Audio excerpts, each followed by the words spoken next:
Hey guys, for both of you, since you play with them, but Zoo, you played with them longer. What did it mean?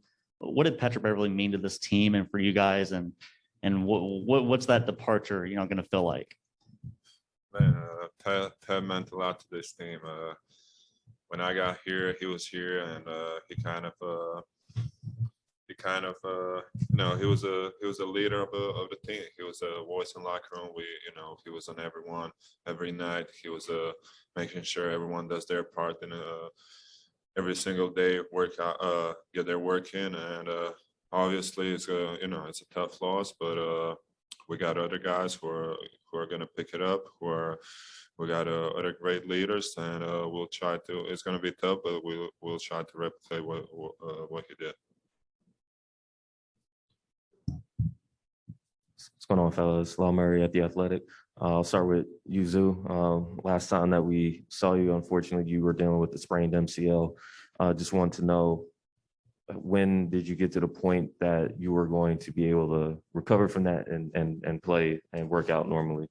I mean, few weeks after the season, I was already pretty much 100%, and I've been 100% for like 6 weeks now. I've been working out, playing 5-on-5, and feel really, feel healthy, feel ready to go, and can't wait for tomorrow. That's good to hear. And for you, Luke, like this time last year, you were still a member of the Pistons. So I know 2020 was really crazy for you coming here during the draft, not playing for almost a full year. How much different and perhaps better do you feel now compared to when you had training camp last year with the team? Yeah, I mean, I feel great. It definitely feels like home now. And, even last year when I got here, everybody was really welcoming, and, it was a pretty easy transition. But having a year under my belt now, being here, finding a home here, just, getting comfortable with all my teammates, coaches, and just building relationships with everybody. It's been good. So I'm feeling really good about this year. We're excited to get started, and should be a fun year. Tomer Zarli from Clutch Points. For both of you, what have the conversations been like with the coaching staff, front office, about both of you taking the next step? You guys both two of the younger players in the team. What's the conversation been like about how you guys take the next step? Yeah, no, it's been really good conversations. I mean, ever since the season ended, they wanted us to get to work. I mean, and they know what we're capable of. I mean, Zoo had a great year last year, but we expected Zoo to be a force this year, and we're excited to just see each other grow. And the coaches even, they want us to keep growing too. So, we're excited to continue to build off of what we did last year, and obviously it didn't end the way that we wanted. So, we kept that feeling in the back of our minds through this off season. So, we're, like I said, looking forward to getting this thing rolling and doing it together. Luke, how does your role change with Kawhi expected to miss some time to start the year? I think for me, it's just, just continue to be aggressive and be myself. These guys have confidence in me. Coaches have confidence in me. Just to be aggressive. Don't be passive, and just continue to work on everything that I need to work on, and just compete. Have fun and play hard and just compete. It's Andrew Greif from the LA Times. Rizou, since you were traded here, and the roster is basically turned over the entire way, a lot of guys who come through, including Ty, talked about building on what was the success of last year and the continuity. To have so many guys back who had playoff minutes from last year's roster, for you as someone who's seen this thing turn over quite a bit, what's the continuity mean in terms of getting a fast start to this year? It means a lot, to have most of the guys back from the last year, and kind of just continue to do what we did, and same coach, pretty much all the same guys, and we know what we got to do. We know how to do it, and it's going to be a great year. This year, we're going to have we had some time to go, to take off, to get some rest, work on our game, and so it's going to be fun to start it, and I feel like we know each other pretty well now, and that's going to be really, really helpful for this year.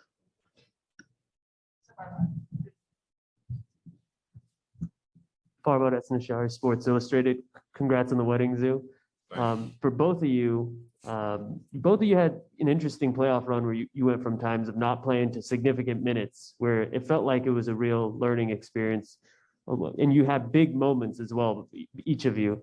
What do you think you learned about yourselves throughout a playoff run like that, where you were down 0-2 so many times and inserted into starting lineups and inserted into game sevens? I mean, we all know the playoffs are all about adjustments and about the matchups. So not every series is going to be yours. Sometimes you're going to have a smaller role. Sometimes you're going to have a bigger role. But you always got to respond. You always got to be ready. And feel like our team did a great job of that. All the guys, there was few guys that were in and out the lineup. So I think we did a great job. And when you go down 0-2, you kind of see what you're made of. You see who you got next to you going on the floor every night. And we knew who we are, what we can do, and we never gave up. And we came back twice. Next, we're gonna take one on Zoom. Go ahead, Mason. Hey Zoo, last game of the season last year, you attempted attempted and made your first three.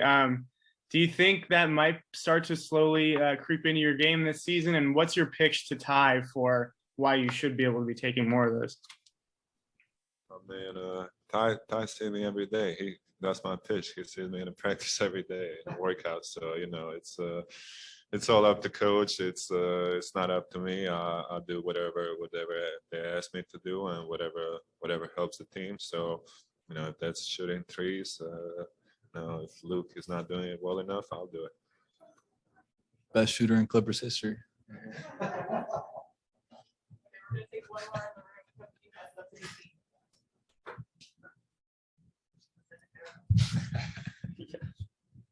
Brad Turner from the LA Times. So you got married? Yeah. And I'm knowing you. What? Congratulations.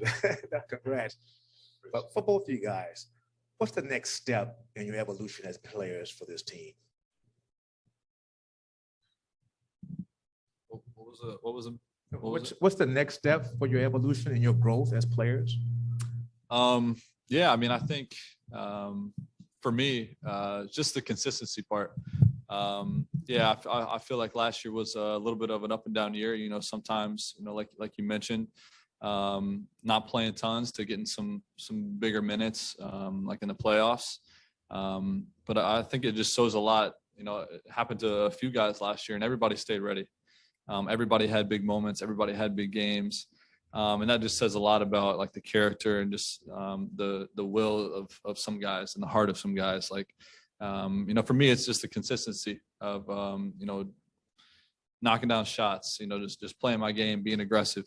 So I think that's just the next step. And just, continuing to be, a leader and talking to these guys and making sure we're on the same page, on the same track of what we want to do, what our end goal is. So just continuing to, work hard and compete. Yeah. I agree with Luke, just trying to be more consistent and trying to, it's year 6 for me now. And it's time to take that next step and bringing it every night, being